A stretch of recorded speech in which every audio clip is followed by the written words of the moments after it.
The short answer is that I know nothing of US-Soviet relations beyond what has already been made public. We had the celebrated docking in space some time ago. This was presented as an isolated exercise, and as far as I know, was exactly that. Maybe paving the way for more to come.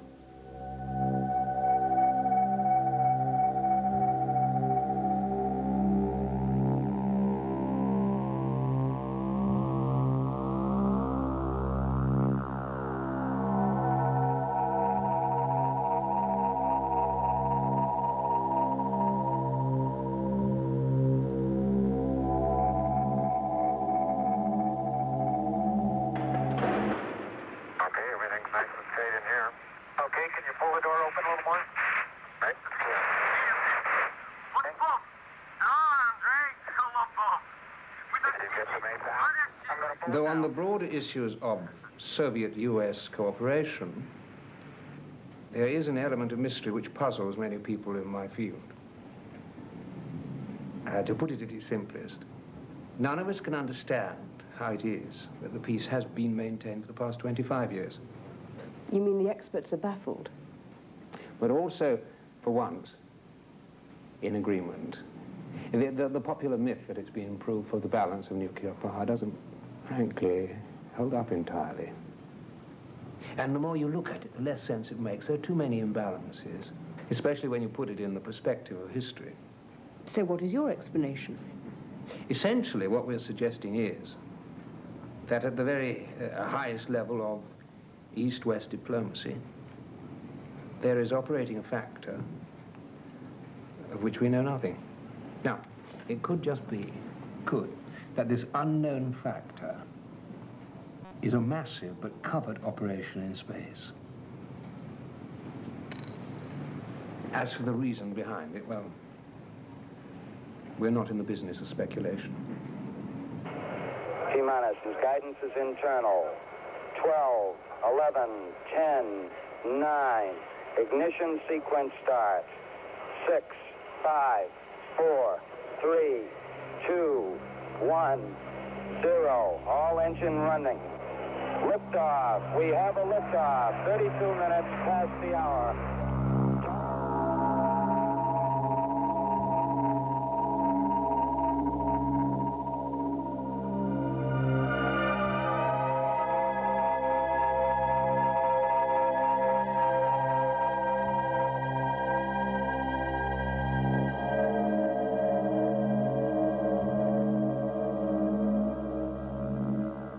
This is the colossal power needed to pull clear from the Earth's gravitational field and put, in Grodin's words, 2 men on a bicycle on the surface of the moon.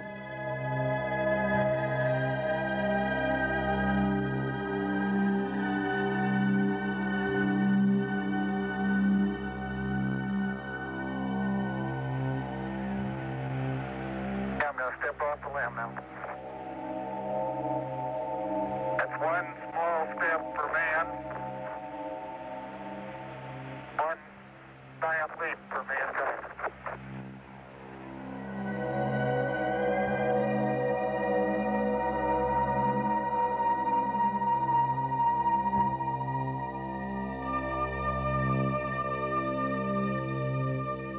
But suppose such immense power did not have to be chiefly consumed in merely getting into space, but could start from space. What kind of travel would that bring within our grasp? Obviously, we could go further with less power, or send a much larger craft. In fact, the only way we're going to see space travel on any scale is by this kind of extraterrestrial launching. For instance, from a space platform orbiting the Earth. Or the moon. Sure, yeah. If we could get the material there to build the craft, it'd make real good sense. Could we transport the materials there? It'd take one hell of a shuttle, but yeah. We have the machines now. In theory, we could do it. Especially if we had some sort of international cooperation. International cooperation in space? A space shuttle, but shuttling what to where? We also hear talk of Russian and American skylabs and the men who live and work in them for several months at a time. But what are they all doing up there in space?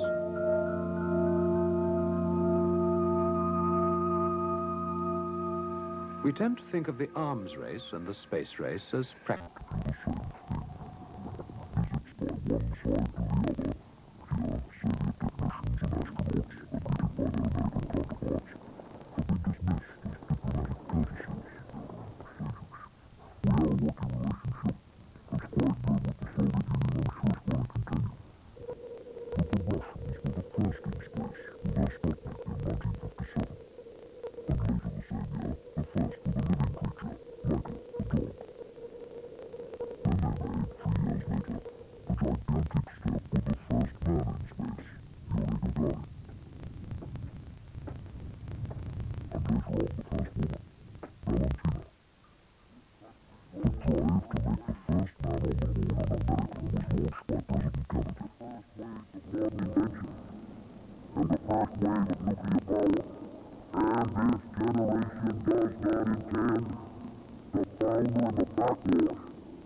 you to have this. I have no idea what it is. Please, you've got to get me somewhere to hide. Don't worry, will you? I have no idea what it is, what it does. It's a printed circuit. He said that you had to fit it to, an IC 740, and you get a jukebox. Does that mean anything? You've heard of it? And he said that you've got to, play back Valentine's tape. That's all. We connected up the printed circuit and played once again the videotape that Sir William Valentine, before his death, had sent to his friend, John Henry. This time, we obtained an acceptable picture, which you are now about to see as we saw it.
fish.